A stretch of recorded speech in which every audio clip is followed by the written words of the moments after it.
I just think that parents have to understand what dysregulates themselves. I want to repeat that, because the more you can understand what dysregulates you, and it happens by taking notes and understanding your environment, the more you can help your child. Welcome, everybody, to this week's episode of the Therapy4Dads Podcast.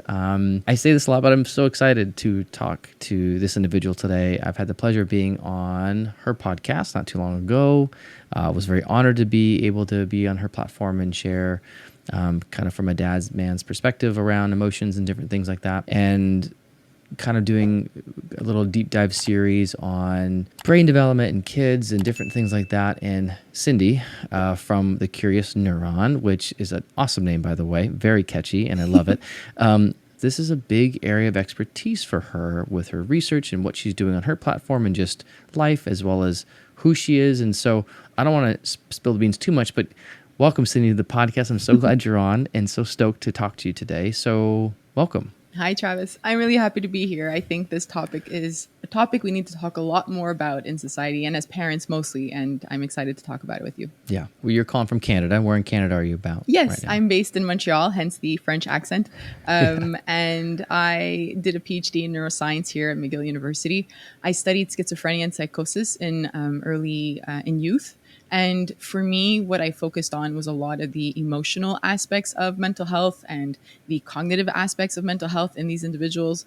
And once I became a parent, that emotion part really triggered me. I was like, why do I know all this science behind like my kids' kind of development of the brain and emotions and how they developed. I had to learn that whole part for my PhD, and why can't I handle these tantrums?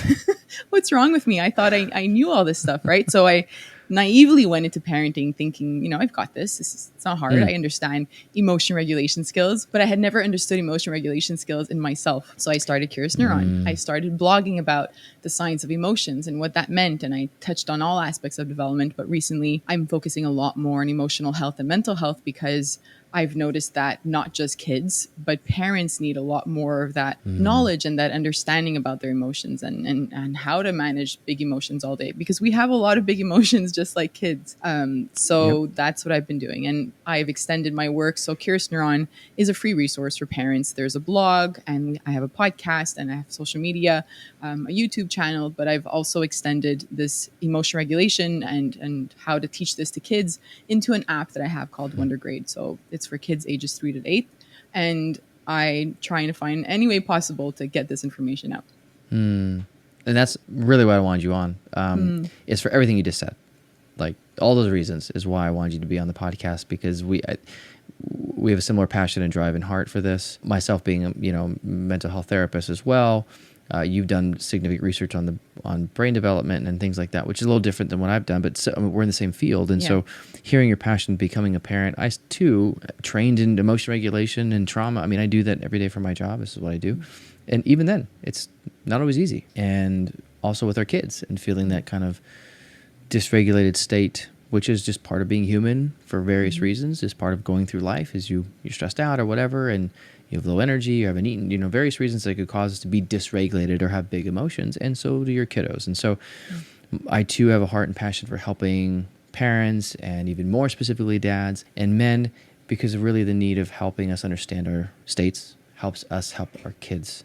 And so what you're doing is totally spot on, and the topic of today is dysregulation. And really, I think a great place to start with that is, well, what is it? Let's have a working definition. I know it's a very research term, science, but I think, hey, you know what? Let's get some science in here. That's why I brought you on. You could really speak to that and get into the nitty-gritty brain stuff. But what is a working definition of dysregulation?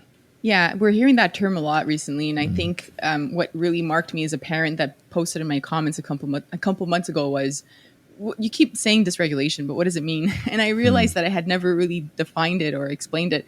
And the way that I like to explain it is, picture some sort of emotional event. Somebody says something to you or something happens with your kids. In that moment, you are going to experience an internal aspect to that emotional event and an external aspect. So internally, there'll be an emotion or a feeling that you're experiencing that's causing perhaps some increased heart rate, increased breathing rate. You might not even realize it, but you might be sweating a little bit more, or the temperature changes. So there's an internal aspect to that. Your thoughts might turn to something negative, or, something might happen internally. or many things might happen. Then in addition to that, there's a lot going on externally. You're going to behave a certain way, whether that's verbal or nonverbal. You're going to communicate things a certain way. Your tone might change. So there's a lot that's happening. And I like to explain it this way as well for kids, just to touch on tantrums, like for 3 seconds, because I'm also trying to remove that word tantrum from our vocabulary. Not that it's, I don't think it's a bad thing. However, we're using it to kind of point fingers at toddlers and kids saying like, oh, they're having these tantrums, these terrible twos, when in essence, they're teach me twos because they are having these dysregulated moments. So if we see them as having a dysregulated moment and we start using that word a lot more with ourselves as well, we see each other as similar in terms of emotions, which we are. We're human. And they're going to experience it more because of certain reasons, which we'll explain soon, I'm guessing. Like there's a brain, a biological reason. But our brain has developed, so we're not experiencing them all the time. But, I could say that I have 2-3 tantrums a week if we use it the same way as toddlers. And I'm okay with saying that because there are moments when I'm completely dysregulated and it's like an emotional hijacking of the brain. You're not really thinking anymore. You're just acting or behaving, or it could be aggressive or not. But they have it and we have it too. So just wanted to touch on the toddlers to give them a little shout out. Yeah, I think it's needed. Yes. I too, I think it can be punitive, and as a tantrum, it's bad. We need to stop it. I think that's what a lot of what I hear when parents come in is like, oh, they're tantruming and they're having meltdowns, and it's often in a us versus them thing. We got to fix the problem, and that's the problem is their bad behavior, quote unquote. Yes, it's a Those that are behavior listening, it's bad behavior, and I love how you put it. It's dysregulation. It's emotion dysregulation, and that just like we have it, or if we want to use the word tantrum, we have to also apply it to ourselves. I think that's absolutely. I tell parents all the time, it's like, well, when was your last tantrum? And they look at me. I'm like, well, and I unpack it for them. And I think of I just had Tina Bryson on, Dr. Tina Bryson. She said that similar to you is that really the behavior of a child, is communicating a need or a skill that has yet to be learned or strengthened, so to speak. So the tantrum is really communicating that there's a need that they don't have yet, or a skill that has yet to be really exercised. So I think these are great reframes of really us as parents coming alongside to help build these skills. So I love the way you put that. And if you use that, what you just said, we can apply that to us as well, right? So let's take that definition. For me, I think that when we are having many of these dysregulated moments in our home or in our with our family, there's some sort of unmet need, and this is what I try to communicate to parents. If you're having these big emotional moments and yelling a lot of parents feel guilty around that and feel that why am I doing this? What's wrong? Why did I react that way? And I'll get emails from parents telling me I went from 0 to 100 and I don't know why. I just do it all the time, and then I feel bad and I go to bed and I'm thinking about it and I tell myself I won't do it tomorrow, and then breakfast happens and then I lose it again. For me, it's not that you went from 0 to 100. It's that you really didn't recognize the 1 to 99, and that 1 to 99 could have been I don't know, sensory stimulation, like overstimulation that you didn't recognize. It could have been comments from your partner or your kids having big emotions that you keep having to co-regulate, and you're always the strong one. And that's not hard. It's not easy to do. It's very difficult. So by the end of the day, that 4 p.m.-ish time, we kind of lose it more. It's because we are dysregulated and we're not in tuned with ourselves and our emotions. And we're just kind of like plowing through the day, and then the end of the day happens and we can't keep our cool, and we get mad at ourselves too, and we get mad at our kids and we yell at them. I think if we become more emotionally aware as parents and we start to understand what dysregulates us, why, to understand our nervous system, to understand how our childhood impacted our emotions, and it's there could be trauma, but sometimes there isn't. Sometimes it just comes from a place where your home wasn't emotionally safe. And that doesn't mean that you weren't physically safe or mentally safe.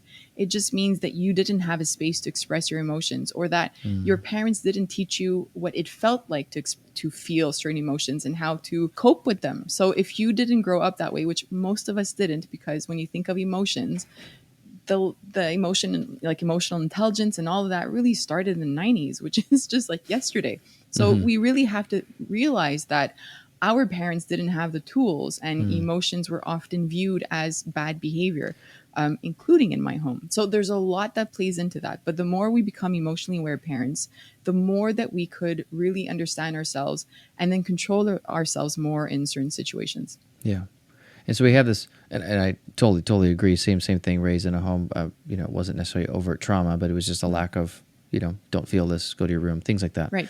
Wasn't a lot of emotional conversation around emotions. We didn't really talk about it. So it's more of an absence of something. And so you're right, as a kid, you're left with like, what do I do with this? And you have to figure it out, and it can turn into different things. But so we have this working definition of, what it is, what is dysregulation, and why the importance of reframing it as that we all have this, whether we're 5 or 55, 95. It just might look slightly different. A 55-year-old may not go on the floor tantruming and throwing things. Maybe. I mean, it's not out of the realm of complete possibility. It could happen. It just might look a little more sophisticated. But we have the same responses because we're all human. We all have this, right? So can you speak more about some of these kind of internal, external signs to be building awareness for adults, and or signs as well as we look at our kiddos? How do we start to become more aware of these things? What does it actually look like? Yeah. So the first thing I like to tell parents is to just ask yourself the question, how regulated am I right now? And to do that multiple times per day. I like to picture some sort of green, yellow, and red zone meter thing in my head. I played a lot of Mortal Kombat when I was growing up, and I just think of that, you start in the green zone, you get a couple punches, you're in the yellow zone, you get kicked, ooh, you're in the red zone, and then last kick, then you're flashing red, and that last kick, you're out. Sorry, you made me laugh because it brought me back because I also played Mortal Kombat. So, yeah, there you go. But having that sort of visual throughout the day. That's good, yeah. And waking up, when you wake up, it's not a brand new day when it comes to your brain.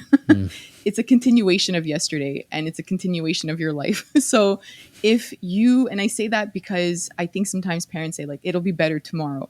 It might be, but if again, depending on your childhood, you might always or consistently be in the yellow zone, maybe closer to the green zone, or maybe there's a range, right? So if you had some sort of trauma or experienced something in your childhood, you might have trouble getting into that green zone, and you need to be aware of that. So asking yourself, how regulated am I? And what it feels like to be regulated is calm, completely focused, because concentration is impacted by your level of dysregulation.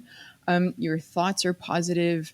You just feel like you can tackle the day and nothing will stop you, right? It's that kind of really calm feeling. And it doesn't necessarily have to be happy, but, yes, calm and content. And, there's so many ways of describing our emotions. Mark Brackett, mentioned 64, I think. So when we ask ourselves how we're feeling, it's a little bit different now because I'm thinking about my tension level. I'm thinking about it a little bit more than that.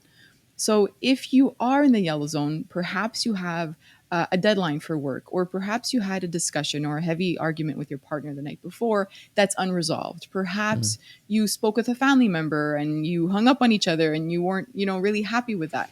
If there's a little bit of something on your mind, or I don't know, I use the example of my toddler when he would jump into my bed in the morning and kick me in the face by mistake.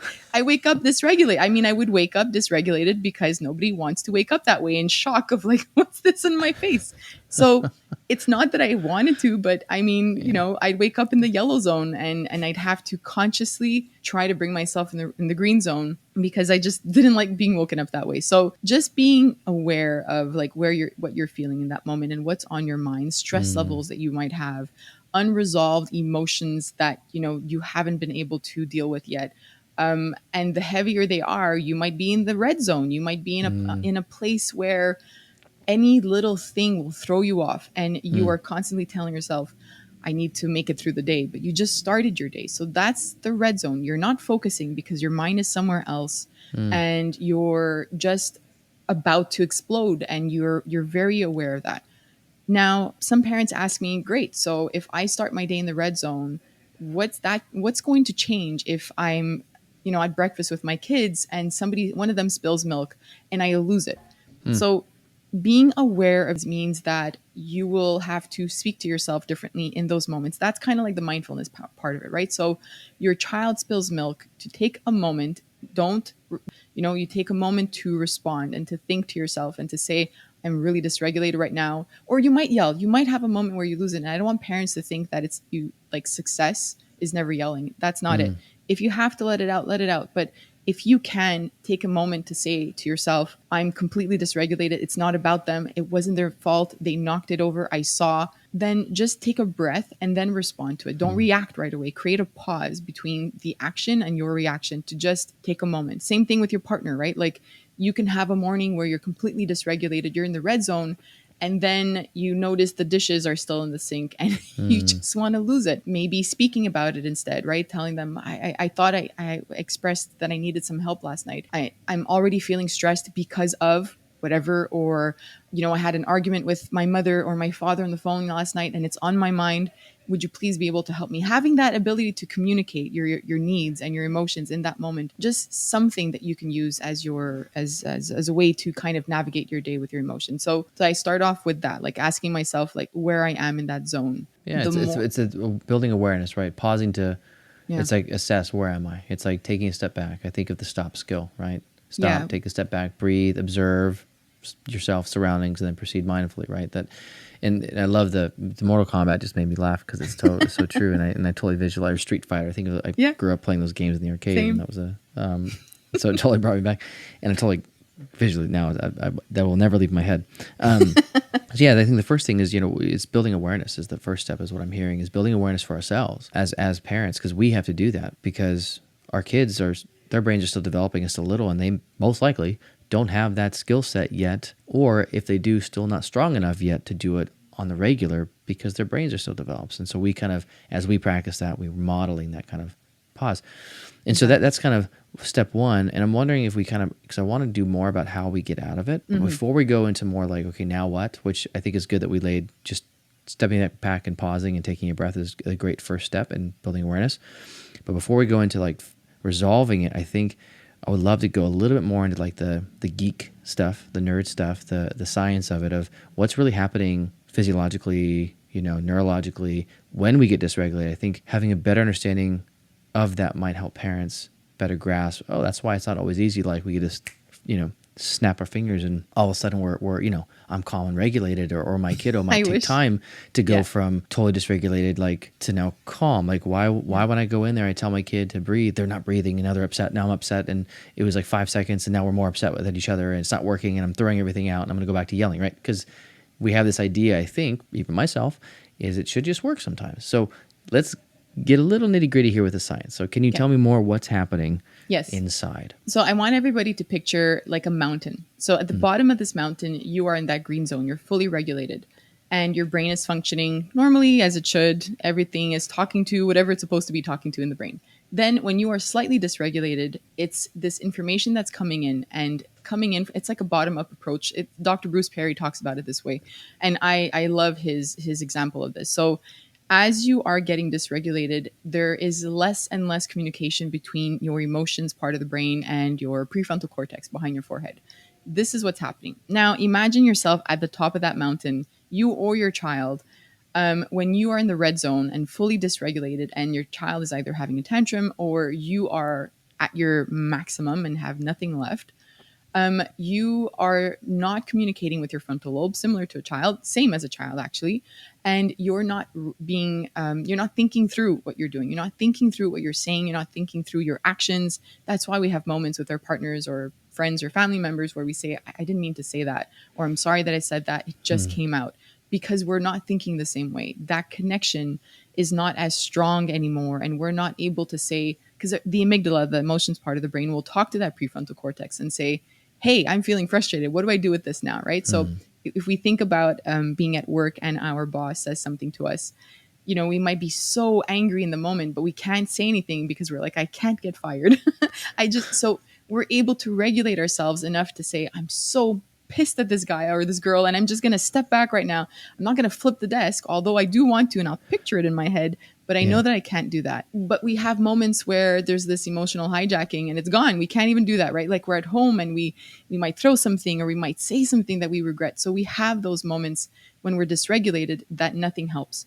What I want parents to picture is when you're in a really heated argument with your partner, if they were to see that you're really overreacting and your emotions are really big, you're at the top of that mountain, you are fully dysregulated. How does it feel for them to be like, calm down, take a breath?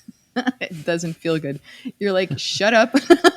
I am not leave me alone. It makes it worse. Right. And I Well, it's think, like telling your partner if she come, like if I told my wife she came and she has a hard time, like just calm down, just have a breath. Yeah. She'd be, it would just totally from yellow not to work. red. Yeah. Yeah. I would Yeah. probably push her. I would probably throw her off Over. the mountain. Yeah.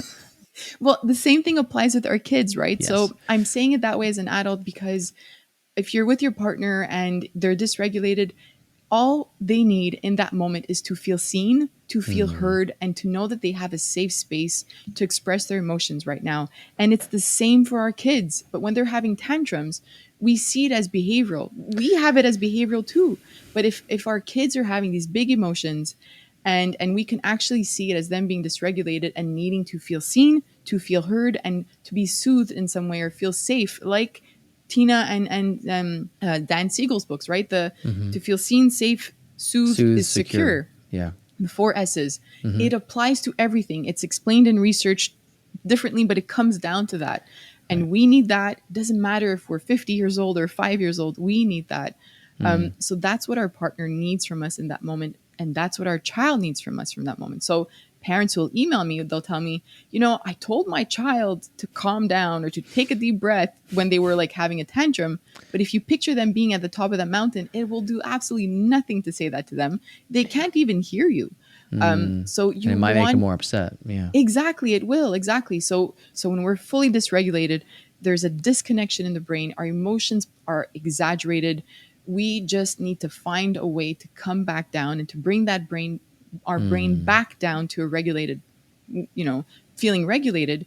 There are many different ways of doing that, but sometimes with kids or even ourselves, it's just time and space. We need time away. Like I've explained to my kids, sometimes when I'm feeling frustrated about something, there's a family member that I'll often have heated arguments with, and they know that. And sometimes they come to give me a hug.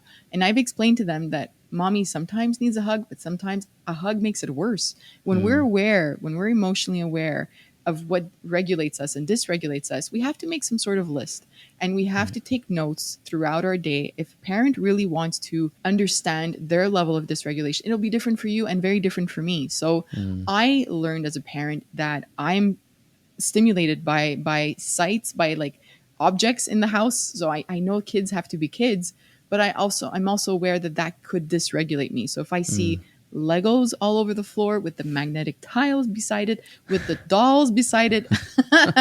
Whoo, just saying it, my heart is pounding. You can feel your nervous system getting activated. Yes, because I'm picturing it.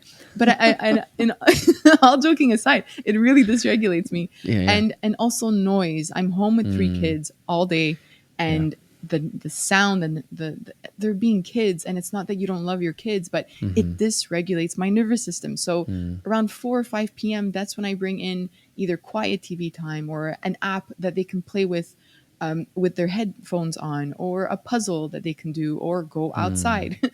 Something that I could be, because I'm emotionally aware, I'm able to say, this is the time I need to regulate my system, because I won't make it through dinner and I won't make it through bedtime.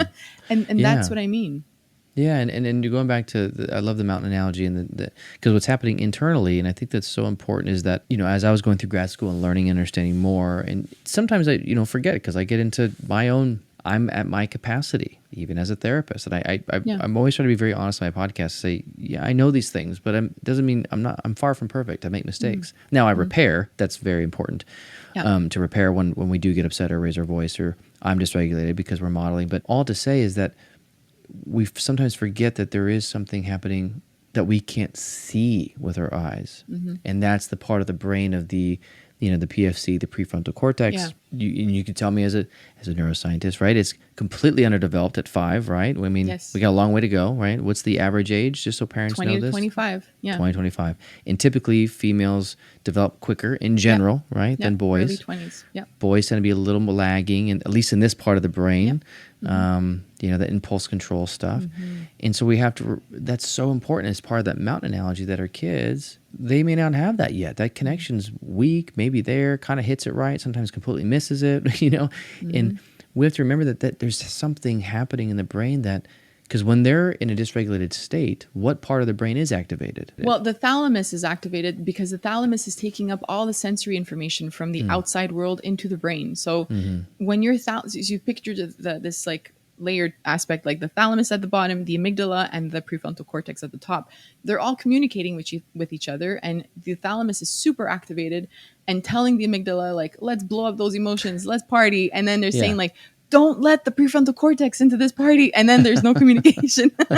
That's right? good.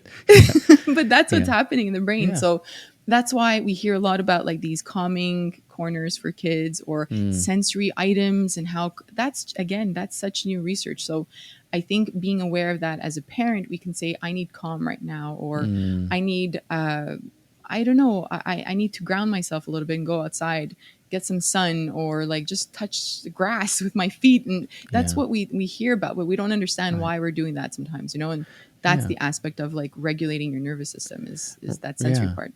Well, because then going back to that piece of the mountain, right? When you said, because kids need to be seen, right? Yeah. And soothed, right? So meeting them where they are, not breathe.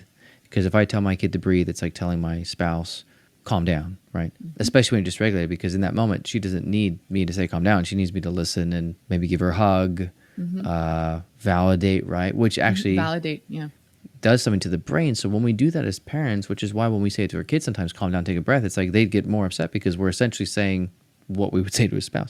That doesn't work, because in that moment they don't need that. They need to be safe and seen. So what are some practical things you give parents in that space to help their kids feel safe and seen in that moment? Like, what are a couple things you do? Just super quickly on the validation part, because it's so important, whether it's with your partner or with your child. When you are saying, I see that you're frustrated right now, I may not understand it for you. I don't, it doesn't matter who you're talking to right now. It could be a spouse or a child. I don't understand it, but I could see you're really frustrated right now. Or not even putting words in like an emotion in the person's mouth, but just saying like, I could see this is really bothering you. Like, I don't understand it. I want to, but like, I see you. There's an aspect of the brain. So there's a part of the brain that's involved, like, the stress system is involved when you're emotional.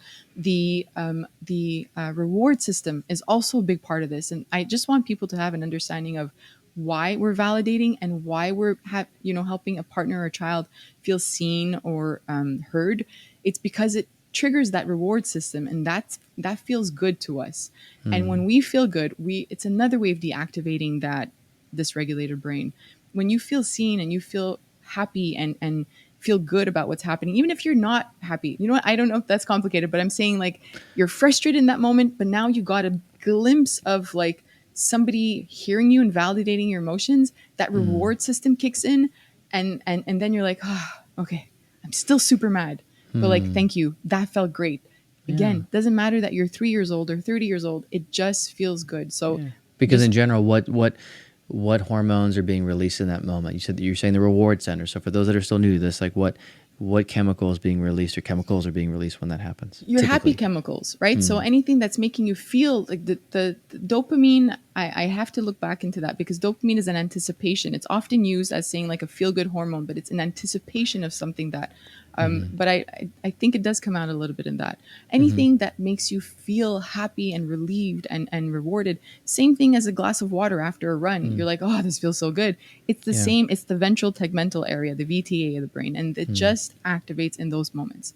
So, and is it like I know like some other things like serotonin can happen, oxytocin could be released, and these are kind of these feel good hormones that could happen when you get validated. Right, you're connecting with the person. There's a social aspect to that, and that's all part of emotional intelligence too, like knowing how to empathize towards somebody. So there's a lot that goes into that. In terms of strategies also, before I go into that, I just think that parents have to understand what dysregulates themselves. I want to repeat that, because the more you can understand what dysregulates you, and it happens by taking notes and understanding your environment, the more you can help your child, because you'll understand different things that trigger. It could be, different ways of saying something. One of my kids, a tone that I have changes how he's dysregulated. Like, I can raise my voice. I'm not yelling, but I have a deeper tone, like, stop, don't do that. And he completely dysregulates, and we lose him for like 20, 30 minutes, not of yelling, but he doesn't speak. He disconnects. And just being aware of yourself and your child will help you balance those moments a little bit more, because in the moments where they're dysregulated, or your partner, you need to co-regulate in a sense, right? You need to kind of find a way to balance your emotions to support theirs as well, which is really hard, but that's why it's important for you to understand yours. When it comes to emotion regulation strategies, there are adaptive strategies and maladaptive strategies. And research has shown that these maladaptive strategies do increase the chances of you having mental illness later on. So if a child never learns what to do with sadness, how to sit with it and how to move past it in a healthy way, or worry, right? When they're going to be older, they're going to struggle with that and they're going to let the emotions build up. I've been teaching my kids now, they're 3, 5, and 7. I recently started teaching them about what if thoughts, and it really connected well with them because I said, one of my kids, the pandemic kind of like impacted them very differently, but the worry about like germs and things around you, one of them was more impacted around that. And I wanted to be aware of that and bring it up in a way where I'm not pointing fingers and saying like, no, this is not right. Like, don't think that way. So I brought up what if thoughts, and I said, think of a snowball, right? So we start with we have snow here. We not now, but I said we start with a very small ball and we roll it and roll it and roll it. And we start to make a really big snowball to make, to build a snowman, right? And as we're building that, these are our what if thoughts. So imagine one what if thought, like what if I don't wash my hands and I get sick? That's your first what if thought. And if you don't tell me your what if thought, if you don't write about it, if you don't come to mom and tell me like that you had this what if thought, sometimes that what if thought becomes like that snowball. You might say, well, what if I don't wash my hands and I get sick? What if I don't wash my hands and then I make everybody in this house sick? What if? And then the thoughts get bigger and more complicated and scarier. So I said, if you could come to me and tell me in those moments, even if it's the tiniest little, smallest what if thought, then we can talk about it. And when we talk about it, sometimes you realize, well, that doesn't make sense. Can we talk about it and understand if it could be true? What if there's a monster under my bed? What if? Is it possible? But if you tell me, we can say, well, let's look. Or is it possible for that? Do monsters exist? But if you keep it to yourself, that monster will become a huge T-Rex in your room because it's going to snowball into that. So that's my way of dealing with rumination. Rumination is a maladaptive strategy that is the one highlighted the most in research in terms of more likely to have anxiety later on as an adult. So we need to deal with those with kids very young, and with ourselves too. If we as adults ruminate a lot, we usually don't sleep as well. Like we have to find ways to get that out and speak to somebody about it. So that's one of the maladaptive ones. And then suppression, somebody who is always saying, I'm fine. And their body language says something differently. And you're like, are you sure you're okay? Like, do you want to talk about it? I'm good. And you're like, well, I don't think so. Suppressing our emotions doesn't help anything. We need to communicate our emotions, and it's not weakness. I recently gave a talk here at a school, and this dad raised his hand, and I was talking about modeling emotions and how important it is for us to model our emotions to our kids and how we use these adaptive strategies, which I'll talk about in a second. And that it's okay to tell our kids that we struggle with regulating ourselves and that we struggle with, a certain emotion and that we're learning just like them. And he raised his hand and said, I don't agree with that. I was like, cool. Why not? Let's have a discussion around it. And he said, I'm supposed to be the authoritative figure in their lives. Yeah. And you are telling me that I'm supposed to show a weakness around emotions to my kids. I don't agree with that. And I said, an emotion doesn't make you weak or strong. An emotion makes you human. That's all you're showing your child. And then he was like, huh, okay. And that marked me so much. And I use this example everywhere I go, because I just want parents to hear that, because an emotion isn't about you being strong or weak. An emotion, and especially if we struggle with it, many of us were not given those strategies. Many of us have moved towards these maladaptive strategies. So there's suppression, there's rumination and avoidance. That brings me anger or sadness. Not going there. Nope. Not dealing with it. That's a big guy one. I think the one that a lot of men struggle with is just the avoidance, because they're threats, right? They're threats. And I get that. Most likely that dad probably was told he can't feel, or feelings are bad, or girl, things that a lot of men are socialized to do, which we've talked about before, is that, it's a threat. So why would I go there? Like, why would I show him that? Like, that's just his survival brain's going into, don't do that. So I'm just going to be rigid and stoic and shut down, because that's what I had to do, because these are threats and dangerous. right? But it's a maladaptive strategy. Oh, so I totally agree. But somebody who's listening to this, I'm hoping that they understand that these 3 strategies, whether you are expressing them or modeling them within your home or your child is showing signs of them, this is what I want parents to understand, that we want to move away from those. We want to find ways to move towards the adaptive strategies, which are reappraisal of the situation. Child is sad because they lost a soccer game. You know, you can tell them like, buck up, just stop crying. Don't be a baby. It's just a game. Who cares? Yeah. Right. But that's going to make them either suppress it or avoid. I don't want to play soccer anymore. I'm done. Or, Because because what's a kid hearing when the parent says that typically? Well, I don't feel seen right now. I don't have an emotionally safe space. I'm not, my emotions are not valid enough, or they're hearing so much. They're hearing, they're just not being supported. And, you know, somebody asked me in an interview last week, what's the difference? Like if a grandparent is raising their grandchild and a big part of this, of their lives, what has changed in parenting? And I'm like, well, we still know that they need boundaries and limits, because somewhere down the line, this positive parenting word has led to people thinking that it's just about being their best friend and no limits and boundaries, but they still exist. Yes. But what we've learned from research now is that we need to be warm and sensitive towards their emotional needs. And the more we can do that, the more we are creating this emotionally healthy child who can cope with emotions, who can communicate emotions, who can show empathy, who is resilient. Every parent wants their child to be resilient because we know life is going to get tough. But how can they be resilient if they're not experiencing emotional situations and don't have the tools, right? So that's a big if they don't have any practice, right? If all their practice is to suppress it, avoid it, whatever, well then they're going to struggle. You know, flash forward to your 5-year-old's now 35. Yeah, they're going to ruminate. It might turn into anxiety disorders or depression disorders or something else, because now they've had 30 years of practice of avoidance or suppression, because that's what they've been taught. That's what they were shown. So you're right. These maladaptive strategies turn into, and I work with 99% of what I see in my office is this, right? To some degree. And then I'm working with going back and helping heal the child and stuff with them, and like seeing all those things. But so that's the maladaptive stuff. So what are some of the adaptive strategies, which you talked about? So what are those? Can we kind of lay those out a bit? So there's that reappraisal one. So if your child does lose a soccer game, it's kind of saying, I see that it upsets you and I totally get it. You lost your game.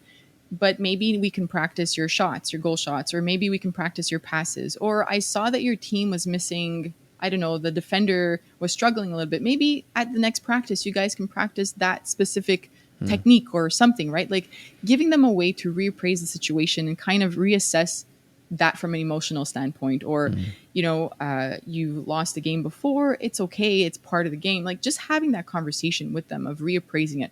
And giving them those skills and that vocabulary. They will not have that vocabulary as young kids. And honestly, most of us don't have that vocabulary either as adults.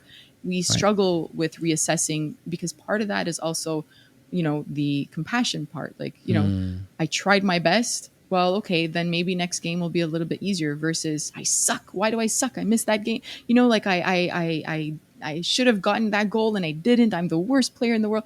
So there's a whole mental aspect to that. So the reappraisal one, the problem solving comes into, so there are 3: reappraisal, problem solving, and acceptance.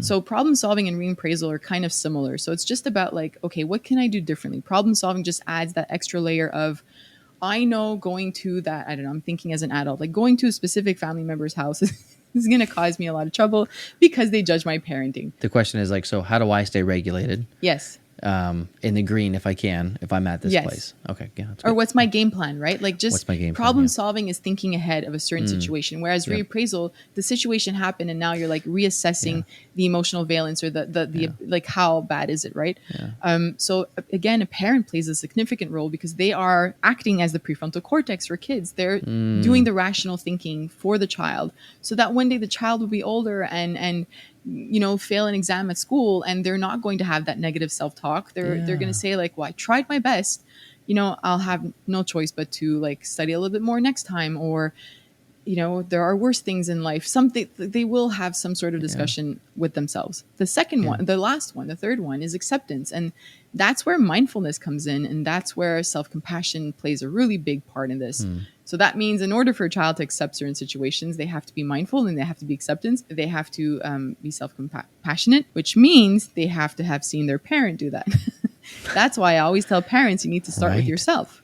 right? Right. Because we're the model, right? If we're not doing it, the likelihood of our kids doing it successfully drastically decreases. Not to say they can't learn it. I mean, because there's other ways that they can learn, but the percentage-wise, right? Do you think it's an accurate statement to say? Yeah. Since we're the most of the model, if we can't do it, they're going to pick up what we do, and Yes. it's going to be harder for them to get to that place of regulation. Yeah. We play an extremely big part. There's something called the tripartite model of parental socialization in research. And that specific model states that 3 aspects of a child's environment will shape how they regulate emotions. And we're part of all 3. So the first one is how we model our emotional regulation in the home and with our child. The second one is our parenting style. The reason why parenting style is very important is because of what I said before, where we know now we have to balance boundaries with emotional warmth and sensitivity towards their emotions. So sure, we could be modeling everything we want, but then they cry and we're like, stop being a baby, right? So there's the modeling, there's the parenting style and how we cope with their emotions. And then the third one is really hard for a lot of parents to hear, but how we regulate our emotions with our partner in the home. And that's hard. That's really hard, especially during the pandemic, because we were all dysregulated for 2.5, 3 years, right? Like it was really hard for us to get out of that like stressed feeling, and everybody's been dysregulated. So we perhaps weren't dealing with emotions the same way with our partners. We perhaps were not, we're yelling more or saying things we regret. And if parents are listening to this and saying like, oof, maybe that home wasn't exactly what they needed, just know that there's always a way. The repair part that you mentioned before, it's never too late to have a conversation with the child and say, I haven't been at my best when it comes to emotions, but I want to work on that. You want to try to do it with me? Like my daughter, she's 7 now, and she writes a journal with me, and we write gratitude journals together, and hers are a little bit different. It could be a drawing or a word, but I just wanted to see that like sometimes we finish our day and we say like, oh, nothing big happened. I didn't get a promotion here, or I didn't, get an investment here or there. But sometimes you say like, wow, that hug you gave me earlier was a really good hug. I'm going to write about that in my journal. And I'm just trying to get her to practice these things. So there are lots of ways that we can model this for our children. And yes, it plays a big part, especially when it comes around acceptance. Even if it's our inner voice where we're being hard on ourselves or we're not being mindful, it comes out as our behavior, right? That's emotion regulation. So the internal and the external. So we have to really being mindful in that moment. Again, it's another term that we're hearing a lot of, but what does it mean to be mindful in that moment? Well, are you able to pause? And it's almost like your child says something or spills that milk. Can you pause and really say like, this is not the end of the world. This is not my fault. That's the self-compassion piece. Whatever language you want to have with yourself, but just knowing that like, it's not all on you and that there's a bigger world out there with other people struggling with similar things as you, realizing, because sometimes we say like, oh, this only happens to me. Your child won't put their shoes on to go to daycare in the morning and they're young and they're having meltdowns and big emotions around it. And you're like, oh, this is only me. Like, why me? Like, I'm late for work. It's always me. But if you really, the self-compassion piece opens it up to the world and says like, it's not easy to struggle with this, but it's another day and I'm not the only one. I think that helps a lot. So verbalizing all these things to your kids helps model it. And a couple of quick questions as I'm looking conscious of the time as we start to wrap up. I think you could probably answer these quite quickly, and I think they're very relevant. But with the understanding of the brain, can we do this work, whether with ourselves or with our children? Can we do it in a hurry? If my expectation is that if we're coming out the door, my kid's tantruming or I'm having a difficult problem, that I'm able to kind of just move, like rushed, meaning the expectation is to be able to like a light switch to move on. Is that necessarily how the brain's always going to work for us? I have 2 answers. The first one is no. The second one is yes. No, I love that. I love that. I think it's good. I have to be honest. Tell me more about the no and the yes. Yeah. So no, you can't do it that quickly because there's a lot of work that has to happen before you can actually turn that quickly. So that's why no is first. That's my answer. Yes. Right. And then yes, because actually the word that I just said, I've been helping parents kind of switch out of certain things a little bit more quickly by using the word because. So it's weird as a word, but the reason why I'm doing this is, so let's say your partner says something to you and you feel that it's really out of line and super rude or whatever it is. You can say like, how can you talk to me that way? So react, you're reacting quickly. Or you could respond and take a pause and say like, oh, I remember they had a deadline today, or they had a really big meeting today, and say, again, it doesn't mean that you have to accept what happened, but you can say, that was rude. Are you okay? Like, did something happen today? Do you need to talk about anything? Do you need a moment? Right. So you're going to change how you're responding. And the reason why they change what they're responding is because in their mind, they're saying, my partner said that to me because they're stressed, or my child hit their sibling because they didn't have the words to express that they don't want to share their toy, or because they're dysregulated right now, it's bedtime and they're tired and I'm late on my schedule. When we start adding the word because after somebody's behavior, so the external part, we start to understand and feel a bit more compassionate for the internal part, right? So you snapped at me because you're tired and you didn't sleep last night. There's a very big difference with just saying you snapped at me. How dare you? I'm saying because here's the underlying reason. So that's sort of what you were saying at the beginning, right? Yeah. Like, what is it communicating? And if we just state the behavior and say, you did this and you said this and my child did this and behaved that way, without saying because, we're never going to bring in that internal piece, and we'll never understand both parts of emotion regulation, which are the behavior, external, and the internal, the feeling. Yeah. And I think I love that because it really does. It enables us to open the door to explore and be curious about what's really behind this, what's fueling this behavior or emotion or whatever, to kind of take a moment, a pause, to go deeper. And I think you answered it yes and no with, can you do it in a hurry? Because really, if you're hurried, meaning if you're rushed, right, you won't be able to get there, because if you're so stuck on your stuff, you're going to be dysregulated. Because hurry is like that anxious state, like I got to get done, get done. Which actually, what we're advocating here, what you're saying with the brain is, no, if we're stuck there, we're going to continue to be dysregulated. So we might be able to get more effective and skilled at turning, right? Because we know how to get there. So we'll be better able to navigate more quickly from these states, because we could understand, because we are curious about the underlying, the underlying need that might be not being met, or skill. And so we can speak to that. We can have our kid feel seen and heard, or our partner or ourselves. And that does help us more quickly adapt, right? But sometimes it doesn't, right? I mean, can you quickly speak to that? Sometimes even if you do all the right stuff, do we always just kind of snap and come back to a place of regulation? No, sometimes we can't. And that, I want parents to know that it's okay. I yell sometimes. I lose it. I become dysregulated sometimes. Yeah. And you're going to have moments when you do, and that's okay. But if somebody is listening and saying like, I lose my cool like 3 times a day, 5 times a day, I think there's a way for you to bring it down to like once a day, or 5 times a week, or 3 times a week. I think there's lots of work that you can do that will bring you to that.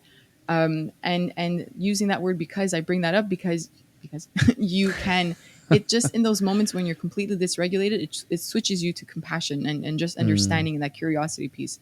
So if your system is dysregulated, there isn't a very quick way to snap out of it. It's going to take time for you to come back down that mountain. Again, it might be, you might have to take a walk, or, you might have to, I don't know, just be alone for a moment, or have a coffee alone, like step away. It's whatever it is, or speak to a friend, right? Like feel connected and feel seen. There was a therapist I spoke with from the UK, and she places items that make her feel connected throughout her home. So if she's in the kitchen and she's having a moment of dysregulation, she'll open, let's say, a drawer that has like a significant item to her, let's say from her honeymoon or wherever it was. And out on her desk, there's a picture of her and her friend. Find ways to regulate yourself throughout your home. Like sometimes I light a little candle, a scented candle. The kids are like, oh, why are you doing that? It's for me. It's just so I can connect myself and feel that this is a self-love moment. But in that really heated moment, give it time, and it's okay. It doesn't mean that you're not normal or that there's something wrong with you. Just give it time.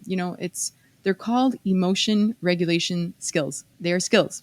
And that means it takes time. Same way that if you start going to the gym tomorrow, you won't have like big muscles, or like you won't reach your goals by tomorrow. You need time.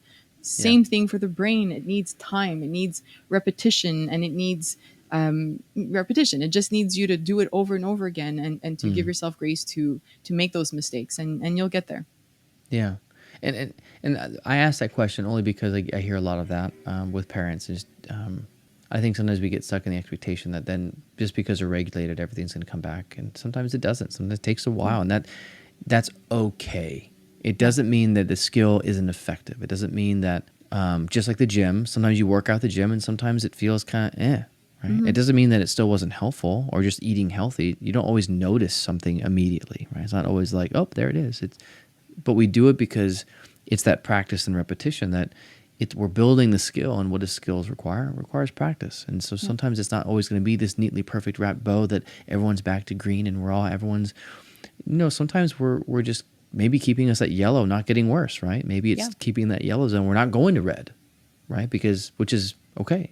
Yeah. Or maybe take a step down from red to yellow, or maybe, right? It's kind of depending on what we need for the day. Yeah. Or like you said earlier, going back to earlier in the beginning of the podcast, it's like sometimes you wake up the next day and then you're still struggling because there's still something that hasn't been met, maybe a need that's still left unseen.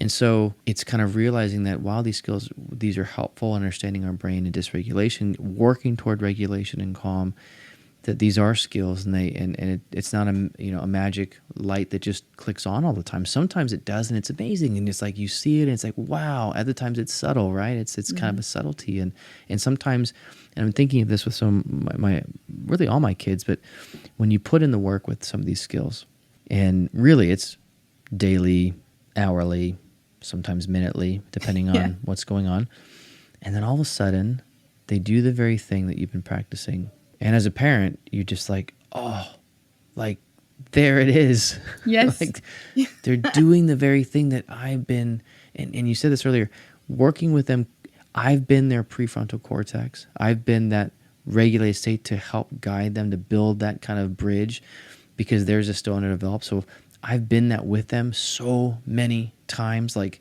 hours and like hundreds of times. And all of a sudden, boom, there it is. And it's just that feels so good as a parent. And I'm thinking of some of my kid that he didn't yell at his brother and throw something. He just said he was able to communicate to his brother.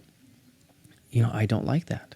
That is such that's a good one. And I remember going in there. I remember walking in, kind of running in happily, like, buddy, way to go, like, and praised that. I'm like, you said what you needed. Yes. You didn't throw, you communicated exactly what you needed, and he lit up because it's like you praised, it's like a victory. It's like he won the game, it is. Right?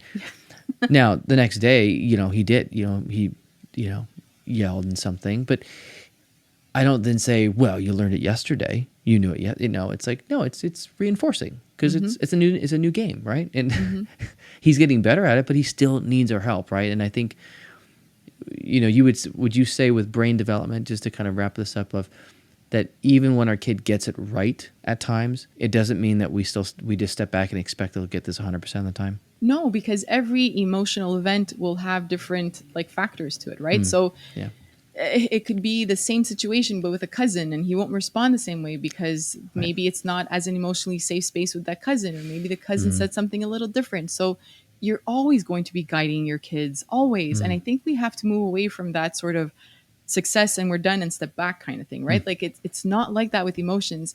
Scientists still don't understand emotions. It's complicated. It's so complicated. Like, we're starting to really scratch the surface around emotions and the brain because they're so super complicated. Like it's really, so same thing for us humans, like our kids, we will continue to support them the same way that we have to continue to support ourselves and our emotions and our partners with their emotions. I tell my kids, you always have to tell me how you feel and what you're thinking, because if you don't, I can't help you. And my partner and I now, we started saying that to ourselves to remind ourselves, if you don't tell me what you're thinking and what you're feeling, I can't help you. And I will always be here to help you. And that is my goal, whether it's my partner or my kids or a friend. I want to be there for them. But if you don't express what you need, then we can't be there for you. The people that love you are there for you for those reasons. And what an encouragement, like, I'm here and we're working as a unit to learn to express our needs and to share, even when it's messy, but to be there for each other. So we can support them, and we can kind of fill that gap. And where can we find you if people want to get some more support or help in this space? Like, where can we find you? Yeah, you can head on to curiousneuron.com, which is the website, and we have blogs there written by graduate students who are summarizing research studies that parents could just read the summary on our website or click on the link and read the entire study if they want to. I have the podcast, Curious Neuron podcast as well. There's an academy where we have like PDFs or small webinars that they can, just get again one topic and all the summary, all the research around that. And I also have the Wondergrade app that they can download and try it out for free for 2 weeks. And on on Instagram, they can look up a curious_neuron or Wondergrade. And I will link, those listening, everything for Cindy's resources will be all in the description, clickable. You click on the podcast, or if you're watching this on YouTube, it'll also be in the description. Just click on that for more, and there'll be hyperlinks to all these things, whether on Apple, Spotify, or on YouTube. Easily to find it, that way you don't have to remember this, but it's in there. So it's at the bottom. Cindy, thank you so much. And I know that there's so much more we can unpack, but I think this really was a great overview of better understanding of dysregulation inside and out, some basic, really helpful skills to understand how we can help our kids adaptively, as well as working through and changing those maladaptive ways. And really the encouragement for parents is, it's practice. And we all need these skills. We all have emotions, whether you're 95 or 5, we all have it. So it's no different. And our job as parents, I would say, is we are part of helping building that scaffolding in our kids' brains, and we can really help them develop these skills more effectively and quickly. So thank you so much for your time, and have an excellent rest of your day. Thank you, Travis.